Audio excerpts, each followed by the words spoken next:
الحمد لله الذي هدانا إلى الصراط المستقيم، والصلاة على من اختص بالخلق العظيم وعلى آله الذين قاموا بنصرة الدين القويم الأمين المتين. أما بعد فأعوذ بالله من الشيطان الرجيم. بسم الله الرحمن الرحيم. هو الذي بعث في الأميين رسولا منهم يتلو عليهم آياته ويزكيهم ويعلمهم الكتاب والحكمة وإن كانوا من قبل لفي ضلال مبين وآخرين منهم لما يلحقوا بهم. صدق الله العلي العظيم وصدق رسوله النبي الكريم الأمين الرؤوف الرحيم، ونحن على ذلك لمن الشاهدين والشاكرين والحمد لله رب العالمين. درود پاک آواز سے بلند.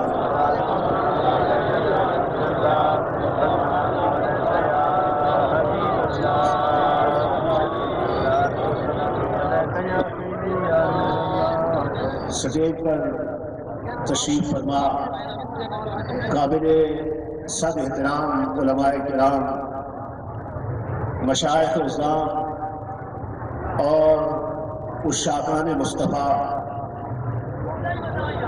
آپ لوگ جہاں جہاں سے بھی دور و نزدیک سے تشریف لائے، حضور کی محبت میں آئے، میرے آقا کے عشق میں آئے، اللہ تعالیٰ آپ کا آنا اپنی بارگاہ میں منظور و مقبول فرمائے. آس پاس سے جو جلوس آتے ہیں، یعنی کباڑی سے حافظ محمد اقبال صاحب لے کے آتے ہیں، حافظ وکیل محمد صاحب، ریاض آباد سے حاجی احمد شیر صاحب لے کر آئے ہیں، نٹال والا سے بھی حافظ لباس صاحب اور دیگر احباب لے کر آئے، جہاں جہاں سے بھی آئے ہیں، شادیہ کے آس پاس سے بھی جلوس اس طرح ادھر ہی آئے ہیں. میں سب کو دل کی اتھا گہرائیوں سے خوش آمدید کہتا ہوں. اللہ تعالیٰ ہم سب کا آنا اپنی بارگاہ میں منظور و مقبول فرمائے. سامعین کرام، تلاوت کردہ آیت مبارکہ میں میرے نبی کی عظمت کو، حضور کے کمال علمی کو، حضور کے فیضان کو بیان کیا گیا. فرمایا هو الذی بعث فی الامیین رسولا، کہ اللہ وہ ذات ہے جس نے ان پڑھ لوگوں میں انہی میں سے اپنا رسول مبعوث فرمایا. اور اس رسول کی شان کیا ہے؟ یتلو علیہم آیاتہ، انہیں قرآن کی آیتیں پڑھ پڑھ کر سناتا ہے.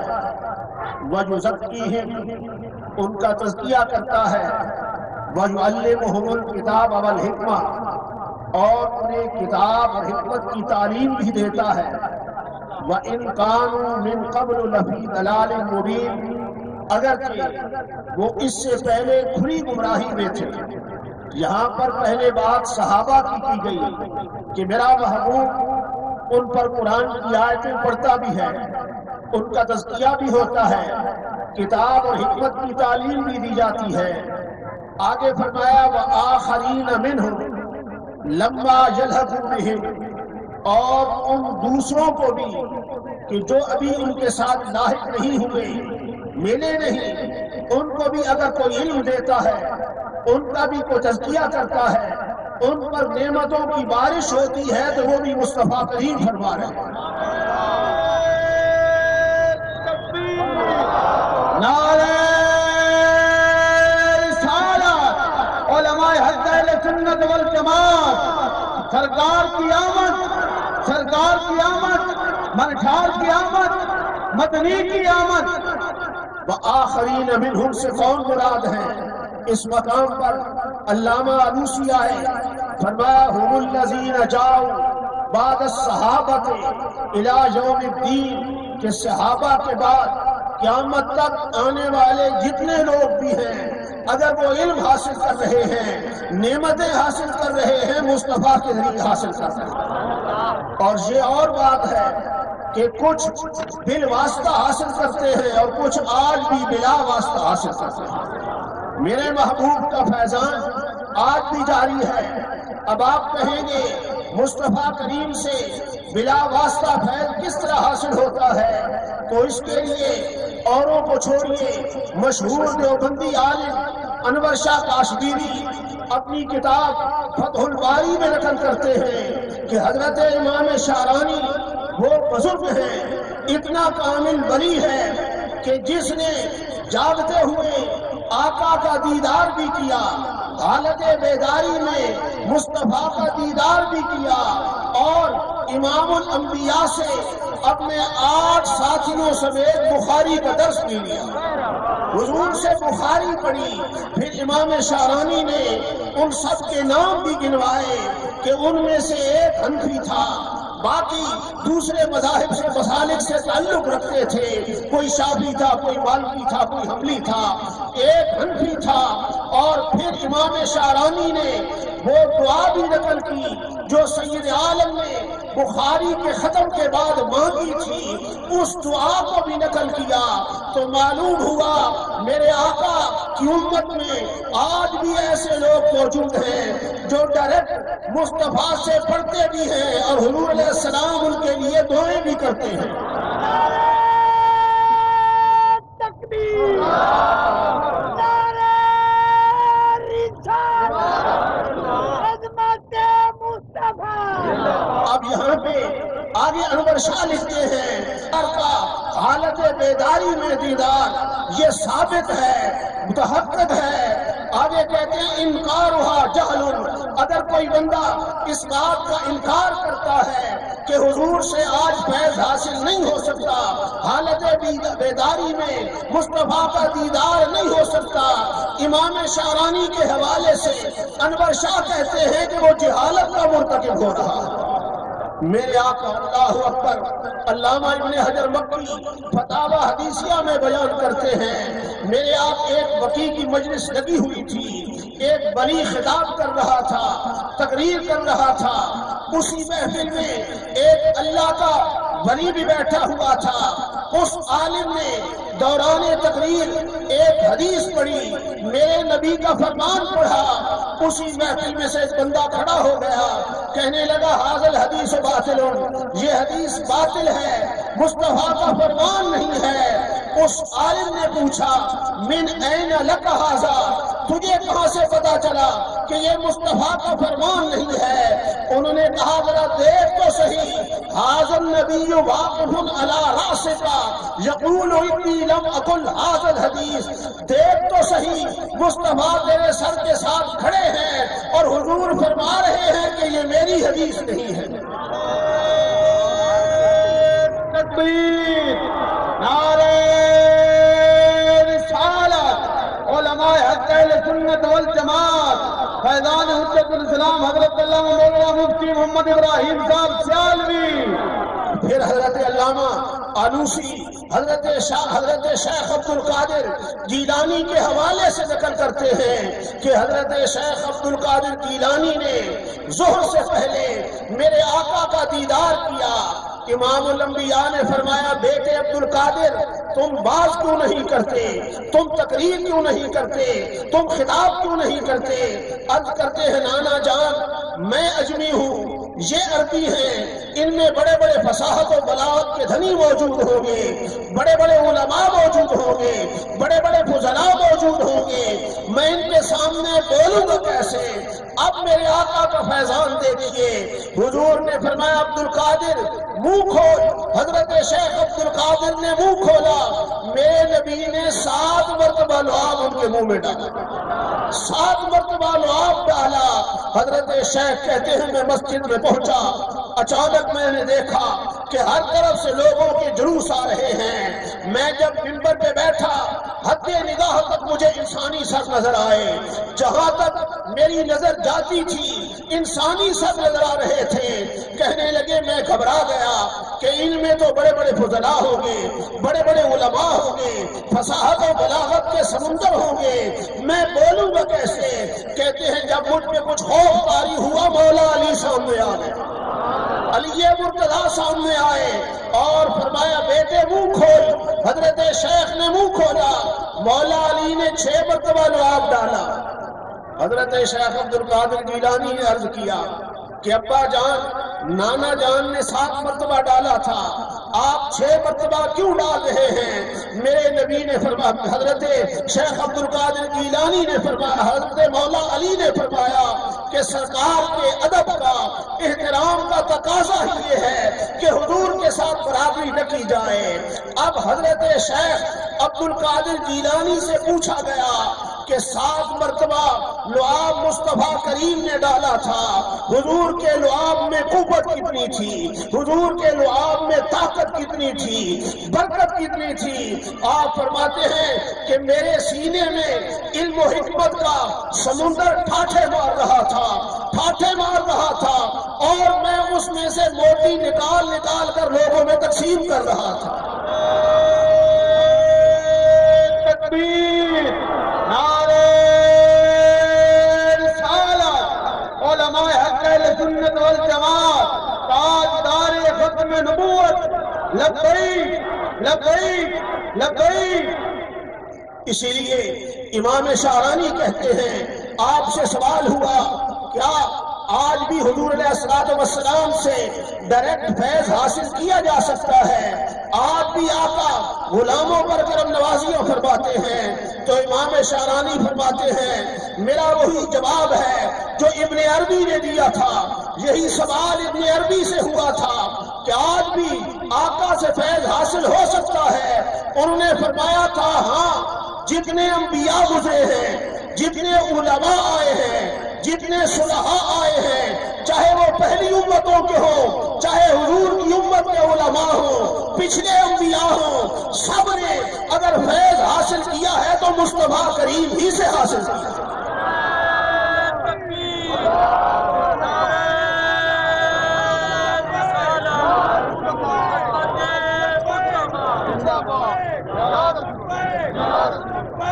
اس لیے میرے نبی نے فرمایا، علمت علم الاولین والآخرین، کہ مجھے پہلوں کا علم بھی دیا گیا، پچھلوں کا علم بھی دیا گیا، یعنی حضرت آدم سے لے کر حضرت عیسیٰ تک جتنا علم انبیاء کو عطا کیا گیا وہ سارے کا سارا میرے مصطفیٰ کو بھی دیا گیا۔ حضور کو ابتدا سے انتہا تک تمام کائنات کا علم عطا فرما دیا گیا۔ حضرت عمر فرماتے ہیں، بخاری کی روایت ہے کہ قام فینا رسول اللہ صلی اللہ علیہ وسلم مقاماً، سرکار ایک دن کھڑے ہوئے، آپ نے خطبہ دینا شروع کیا۔ خطبہ کہاں سے شروع کیا؟ فَأَخْبَرَنَا عَنْ بَدْءِ الْخَلْقِ، جہاں سے مخلوق کی ابتدا ہوئی تھی، جہاں سے مخلوق کی ابتدا ہوئی تھی، میرے آقا نے وہاں سے خطبہ دینا شروع کیا۔ حضور خطبہ دیتے چلے گئے، کہاں تک دیا؟ حتی دخل اہل الجنت منازلہم، یہاں تک کہ جنتی جنت میں داخل ہو گئے، اپنے اپنے مقامات تک پہنچ گئے، دوزخی دوزخ میں داخل ہو گئے، اپنے اپنے مقامات تک پہنچ گئے، تو معلوم ہوا کہ ابتدا سے لے کر انتہا تک جملہ علوم کا خزانہ مصطفیٰ کو عطا کیا گیا۔ نعرہ تکبیر، نعرہ رسالت، اسی حدیث کے تحت علامہ بدر الدین عینی فرماتے ہیں کہ فیہ دلالت علی انہ اخبر فی المجلس الواحد بجمیع احوال المخلوقات من ابتدائها الى انتہائها، کہ یہ حدیث اس بات پر دلالت کرتی ہے کہ میرے آقا نے ایک ہی مجلس میں ابتدا سے لے کر انتہا تک جملہ حالات بیان کر دیے تھے۔ یہ حدیث ہے بخاری میں۔ اب اس کے ساتھ دوسری حدیث ملائیں مسلم شریف، جس کے راوی حضرت ابو زید ہیں۔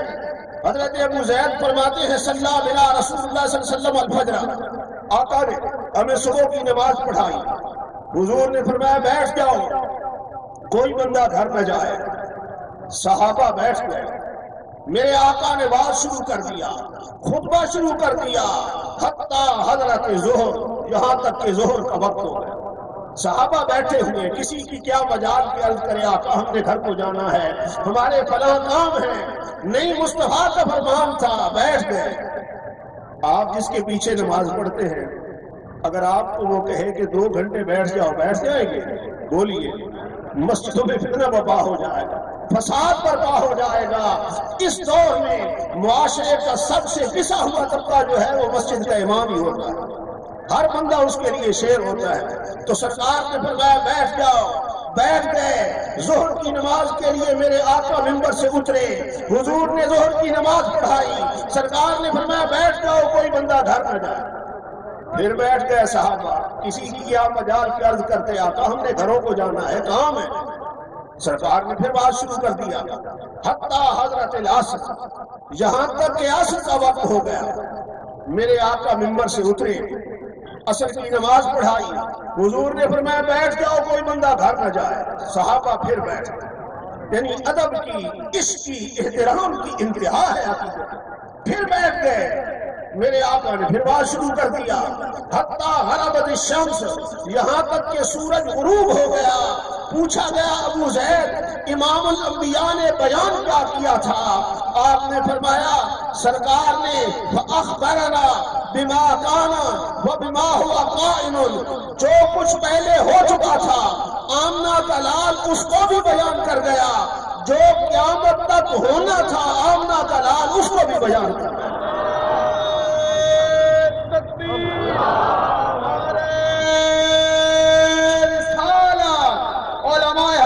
سنت والجماعت وَعَالَمُنَا أَحْفَظُنَا، جس کا حافظہ تیز تھا اس نے یاد رکھا۔ اب یہاں پہ ایک سوال ہے، ہر بندہ یہ کر سکتا ہے کہ کائنات اتنی پھیلی ہوئی ہے، اتنی اس کی وسعت ہے، ایک دن میں یہ ایک محفل میں تو سارے حالات بیان ہو ہی نہیں سکتے۔ کہہ سکتی ہے انسانی عقل کہ ایک دن میں ساری کائنات کے حالات بیان کیسے کیے جا سکتے ہیں؟ اور اس کا جواب میرے رب کے قرآن سے لے لیتے ہیں، اس کا جواب اللہ کا قرآن دیتا ہے۔ حضرت سلیمان کا دربار لگا ہوا ہے، حضرت سلیمان اپنے دربار میں رونق افروز ہے۔ آپ کی بارگاہ میں عرض کیا گیا کہ حضور ملکہ بلقیس آ رہی ہے اور وہ آپ کے گیٹ تک پہنچ چکی ہے۔ آپ نے فرمایا وہ آ رہی ہے، حضور گیٹ تک آ گئی ہے۔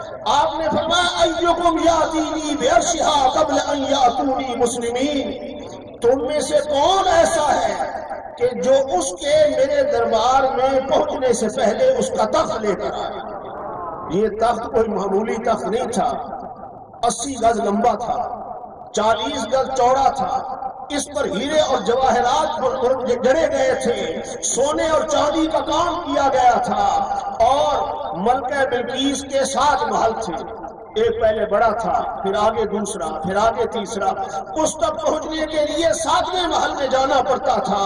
ملکہ بلقیس 7ویں محل میں وہ تخت موجود ہے، اس پر پہرے دار متعین ہیں، گارڈ متعین ہیں کہ کوئی اس کو نقصان نہ پہنچائے، کوئی ہیرے چرا کر نہ لے جائے۔ حضرت سلیمان نے فرمایا ایکم یاتینی بعرشھا، کون اس کا تخت لے کر آئے گا؟ اسی محفل میں ایک دیو ہیکل جن بولا کہ حضور میں لے کر آؤں گا، ان تقوم من مقام، اس کا ایک معنی یہ کیا گیا ہے کہ حضور آپ بیٹھے ہیں، کھڑے ہو جائیں، تخت اتنی دیر میں میں لے آؤں۔ آپ نے فرمایا نہیں، مجھے اس سے بھی پہلے چاہیے۔ قال الذی عنده علم من الکتاب، اسی محفل میں اللہ کا ولی بیٹھا تھا، بولا حضور آنکھ بند کر کے کھول کے تخت آپ کے سامنے ہوگا، تخت آپ کے سامنے ہوگا۔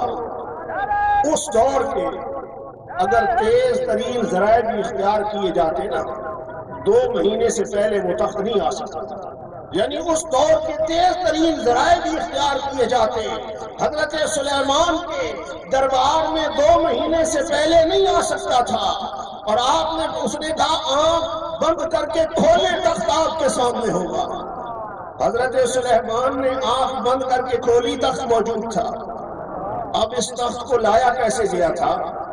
اٹھا کر لائے تھے؟ نہیں، جس مقام پر یہ تخت پڑا ہوا تھا حضرت آصف بن برقیہ نے اسی مقام پر اس کو زمین میں دھنسایا، اور پھر زمین کے سینے کو چیرتے ہوئے اس تخت کو لے کر آئے جس مقام پر حضرت سلیمان کے قدم لگ رہے تھے۔ آپ کے پاؤں کے سامنے سے وہ تخت ظاہر ہوا، وہ تخت باہر نکلا۔ وہ کام جو 2 مہینے سے پہلے نہیں ہو سکتا۔ حضرت سلیمان کا صحابی آنکھ جھپکنے کی دیر میں کر سکتا ہے، تو میرے آقا جن کے سامنے حضرت سلیمان بھی ایک غلام کی حیثیت رکھتے ہیں، وہ ساری کائنات کے حالات ایک محفل میں بطریق اولیٰ بیان کر سکتے ہیں۔ تکبیر، نعرہ میرے آقا کی جلالت علمی، اللہ اکبر۔ انسان تو انسان رہے۔ بکریوں کا ایک چرواہا، بڑی مشہور روایت ہے جس کے راوی بھی حضرت ابو ہریرہ ہیں۔ بکریوں کا ایک چرواہا بکریاں چلا رہا ہے، ایک بھیڑیا آیا، اس نے ایک بکری کو اٹھا لیا۔ چرواہا اس کے پیچھے بھاگا، اپنی بکری اس سے چھڑا لی۔ وہ بھیڑیا سامنے ٹیلے پہ بیٹھ گیا، کہنے لگا عجیب بات ہے، اللہ نے میرا رزق اس میں رکھا تھا، اس بندے نے مجھ سے چھڑا لیا، مجھ سے چھین لیا۔ چرواہا حیران ہو کے دیکھنے لگا کہ ہے بھیڑیا اور یہ کلام کر رہا ہے۔ اس نے کہا میں نے بڑے بڑے جانور دیکھے ہیں، لیکن یہ کیسا بھیڑیا ہے جو کلام کر رہا ہے؟ بھیڑیے نے کہا اس سے اگلی بات میں تجھے بتاتا ہوں، ان کھجوروں کے باغات میں اللہ کا ایک نبی آیا ہے، یخبرکم بما مضی، جو کچھ ہو چکا ہے اس کی بھی خبریں دیتا ہے، وما هو کائن بعدکم، اور جو کچھ تمہارے بعد ہونے والا ہے اس کی بھی خبریں دیتا ہے، اس کی بھی خبریں دیتا ہے، جو ہو چکا اس کی بھی، جو ہونے والا ہے اس کی بھی۔ اب وہ چرواہا حیران، بھیڑیا کہنے لگا جاؤ ان کی زیارت کر کے آ، میں تیری بکریوں کی حفاظت کروں گا، میں تیری بکریوں کی حفاظت کروں گا، جا ان کا دیدار کر کے آ۔ وہ چرواہا آیا میرے نبی کی بارگاہ میں، فجاء النبی صلی اللہ علیہ وسلم، سرکار کی بارگاہ میں آیا، کہاں یہودی تھا یہودی، حضور کی بارگاہ میں حاضر ہوا، فاخبرہ، اس نے سرکار کو سارا واقعہ سنایا، فاسلم، پھر اس نے اسلام قبول کر لیا۔ اب اگلے الفاظ سے ہیں کہ صدقہ النبی صلی اللہ علیہ وسلم، جو کچھ اس نے کہا تھا کہ یا رسول اللہ مجھے بتایا گیا ہے کہ آپ جو ہو چکا ہے اس کی خبریں بھی دیتے ہیں، جو ہونے والا ہے اس کی خبریں بھی دیتے ہیں، صدقہ، میرے آقا نے اس کی تصدیق فرما دی، حضور نے تصدیق کر دی کہ ہاں جو کچھ ہو چکا میں اس کی بھی خبریں دیتا ہوں، جو ہونے والا ہے میں اس کی بھی خبریں دیتا ہوں۔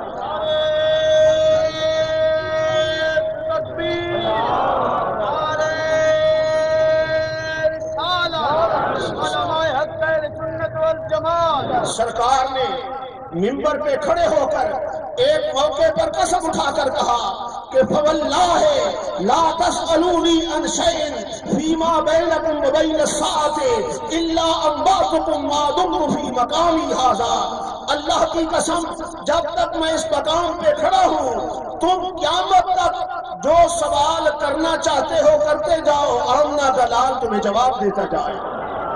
اور یہ حدیث بخاری اور مسلم میں الفاظ کے تھوڑے بہت اختلاف کے ساتھ تقریباً 15-16 مقام پر موجود ہے، یعنی اس قدر کثرت کے ساتھ محدثین اس کو روایت کر رہے ہیں، بیان کر رہے ہیں۔ سرکار نے قسم اٹھائی۔ اب آپ سارے بندے ذرا غور کریں، سوچیں، حضور نے منبر پہ بیٹھ کے قسم اٹھائی، اللہ کی قسم جو کچھ قیامت تک پوچھنا چاہتے ہو پوچھو میں جواب دوں گا۔ اگر حضور کے پاس علم نہیں تھا تو قسم جھوٹی بنتی ہے یا نہیں بنتی؟ بھائی اگر میں یہاں پہ کہہ دوں کہ اللہ کی قسم جو کوئی مجھ سے پوچھنا چاہتے ہو پوچھو تو یہ جھوٹ بنے گا نا، میرے پاس ہر چیز کی خبر کہاں ہے، جھوٹ بنے گا نا۔ اللہ کے نبی نے منبر پہ بیٹھ کے قسم اٹھائی، معلوم ہوا سرکار کی قسم سچی تھی اور حضور نے سچی قسم اٹھائی کہ قیامت تک کا علم میرے رب نے مجھے عطا فرما دیا۔ تکبیر، نعرہ رسالت، خدمت مصطفیٰ۔ اب آپ کے جھگڑے ہو نا اور ان میں آپ نے کسی سے لینی ہو نا قسم، بندہ مسجد میں پہنچ جائے قسم اٹھانے کے لیے، آپ کہہ دیتے ہیں بس قسم ہو گئی، اکثر یہی کہا جاتا ہے کہ بس قسم ہو گئی، ہم مان گئے کہ تو سچا ہے۔ میرے نبی نے تو قسم اٹھا دی۔ حضور کے قسم اٹھانے کے بعد اب جو بندہ نبی کے علم پر اعتراض کرتا ہے، گویا اس کو نبی کی قسم کا اعتبار نہیں، جس کو نبی کی قسم پر اعتبار نہیں اسے کلمہ پڑھنے کا حق نہیں پہنچتا۔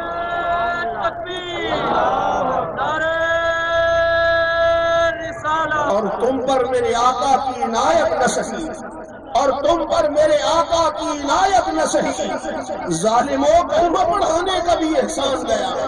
جب سرے محشر وہ پوچھیں گے بلا کر سامنے، جب سرے محشر وہ پوچھیں گے بلا کر سامنے، کیا جواب جرم دو گے تم خدا کے سامنے؟ ظالموں محبوب کا حق تھا یہی، ظالموں محبوب کا حق تھا یہی، عشق کے بدلے عداوت کی دیے۔ اللہ اکبر۔ سرکار نے اعلان فرمایا نا کہ مجھ پر میری امت پیش کی گئی ہے، قیامت تک جو پوچھنا چاہتے ہو پوچھو۔ سرکار نے جب یہ اعلان کیا، منافق پاس بیٹھے تھے۔ حضور کی محفل میں منافق بھی آیا کرتے تھے۔ ایک روایت اور بھی بیان کی گئی کہ حضور علیہ السلام کے پاس صحابی آیا، اس نے عرض کیا آقا میری اونٹنی گم ہو گئی ہے، مجھے خبر دیجیے اونٹنی کہاں ہے؟ سرکار نے فرمایا فلاں وادی میں تیری اونٹنی موجود ہے۔ وہ بندہ دوڑتا ہوا چلا گیا۔ منافق باہر نکلے نا، اکٹھے ہو گئے، باتیں کرنے لگ گئے آپس میں کہ ہمارا تو پتہ نہیں، اور دعویٰ یہ کر رہا ہے کہ فلاں وادی میں تیری اونٹنی موجود ہے۔ تو گویا نبی کے علم پر اعتراض کرنا کن کا شیوا ہے؟ منافقوں کا شیوا ہے۔ اور میرے نبی نے ان کے ساتھ سلوک کیا کیا تھا؟ اللہ کا حکم آیا کہ محبوب اب مومنین اور منافقین کو الگ کر دیجیے۔ جمعے کا دن ہے، میرے آقا جمعے کا خطبہ دینے کے لیے کھڑے ہوئے۔ حضور علیہ السلام نے نام لیا کہ فلاں بندہ موجود ہے، کھڑا ہو گیا۔ آپ نے فرمایا اخرج فإنک منافق، نکل جا تو منافق، نکل مسجد سے تو منافق ہے۔ مولا علی قاری فرماتے ہیں کہ 300 مرد اور 170 عورتوں کو حضور نے نکالا تھا، نام لے کر۔ 300 مرد تھے، 170 عورتیں تھی، علی قاری کہتے ہیں، جن کو نبی علیہ السلام نے نکالا۔ ابھی جمعہ ہونا تھا، بعض جو تھے نا وہ بڑے ٹھیک تھے، انہوں نے کہا توبہ توبہ توبہ، ہمیں اللہ کے گھر سے نکالا جا رہا ہے، بھائی ہم تو نماز پڑھ کے جائیں گے، ویسے نہیں جائیں گے، اللہ کے گھر سے ہمیں نکالا جا رہا ہے۔ میرے نبی نے فرمایا نکلو۔ وہ ٹھیک تو اسے پکڑ کر گھسیٹ کر مسجد سے باہر پھینکا اور کہا بے ایمانو، جس کے مسجد سے نکالنے کا حکم اللہ کا نبی دے رہا ہے، اس بے ایمان کی نمازیں کیسی ہیں؟ تم منافقوں کو مسجد سے نکالنا کس کی سنت ہے؟ میرے نبی کی سنت ہے۔ منافقوں کو مسجد سے نکالنا کس کی سنت ہے؟ میرے نبی کی سنت ہے۔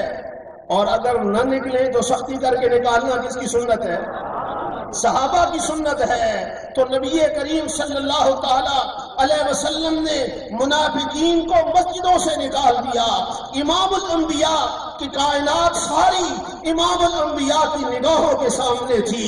حضور علیہ السلام کو تو علم پلایا گیا تھا، سر سے لے کر پاؤں تک میرے نبی کو مجسم علم بنا کے بھیجا گیا۔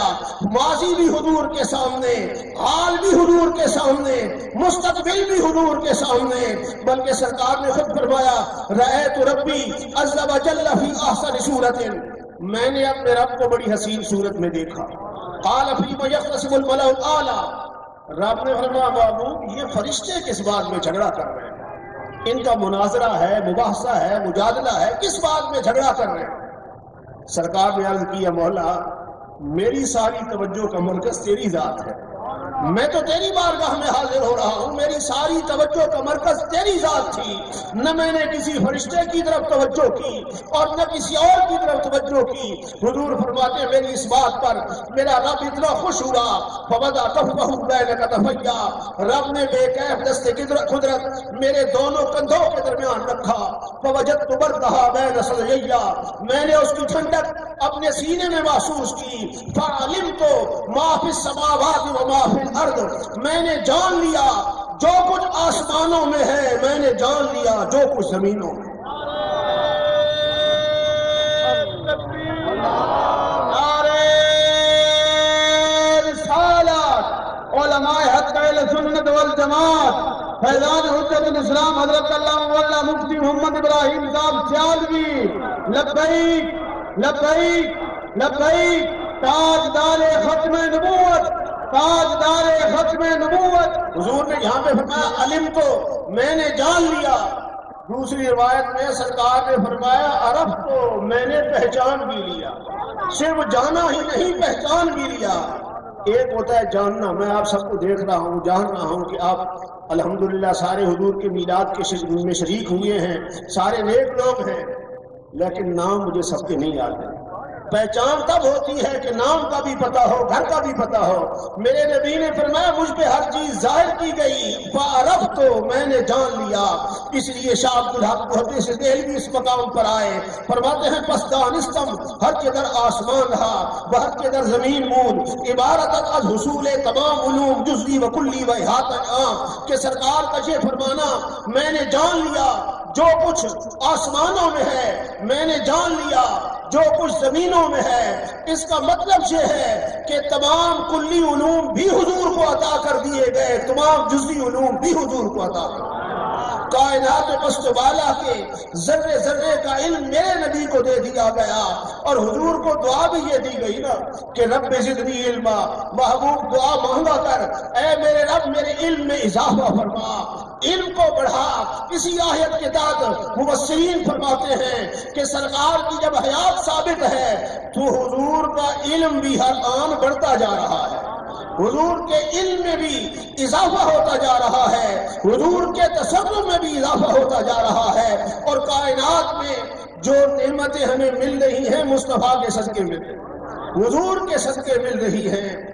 افراتفری اور مادیت کے اس دور میں اپنی ایمان بچانے بڑے مشکل ہیں، اور خاص طور پر اہل سنت پر ہر طرف سے حملے ہو رہے ہیں، خارجیت کی طرف سے بھی، رافضیت کی طرف سے۔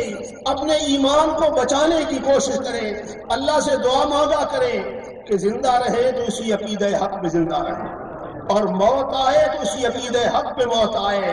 آج کل میڈیا کا دور ہے، حجت الاسلام شیخ الحدیث والتفسیر حضرت امام المناظرین علامہ محمد اشرف سیالوی رحمۃ اللہ تعالی علیہ کی مختلف موضوعات پر عقائد کے حوالے سے نیٹ پر تقریباً 300 کے قریب تقریریں موجود ہیں، وہ سنا کریں، اپنے بچوں کو سنایا کریں تاکہ ایمان مضبوط ہو۔ اسی طرح اپنے اندر، اپنے بچوں کے اندر مذہبی غیرت پیدا کرنے کے لیے، حضور کا عشق پیدا کرنے کے لیے، حضور کی محبت پیدا کرنے کے لیے انہیں امیر المجاہدین حضرت علامہ خادم حسین رضوی رحمۃ اللہ تعالی علیہ کے خطابات سنوایا کریں۔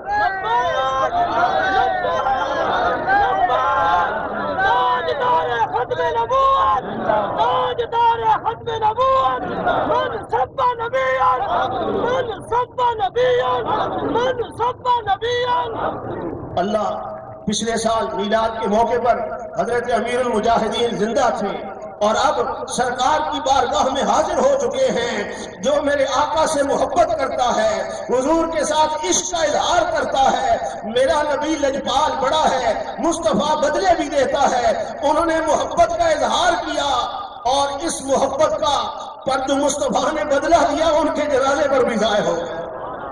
آخرت کی نعمتیں تو الگ ہیں نا، اس مقام پر بھی ان کی عظمت کا اظہار ہو گیا کہ ان کے جو ہم غلام تھے خلق کے پیشوا بنے، ان کے جو ہم غلام تھے خلق کے پیشوا بنے، ان سے پھرے جہاں پھرا آئی کبھی وقار میں۔ اس لیے بچوں کے اندر مذہبی غیرت، حضور کا عشق اور حمیت پیدا کرنے کے لیے انہیں امیر المجاہدین کے خطابات سنایا کریں۔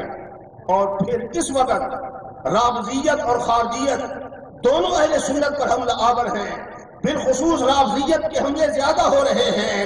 اپنے بچوں کو اور اپنے ایمانوں کو رفض سے اور خارجیت سے بچانے کے لیے مفکر اسلام کنز العلماء حضرت علامہ ڈاکٹر محمد اشرف آصف جلالی کے خطابات ان کو سنوایا ہے۔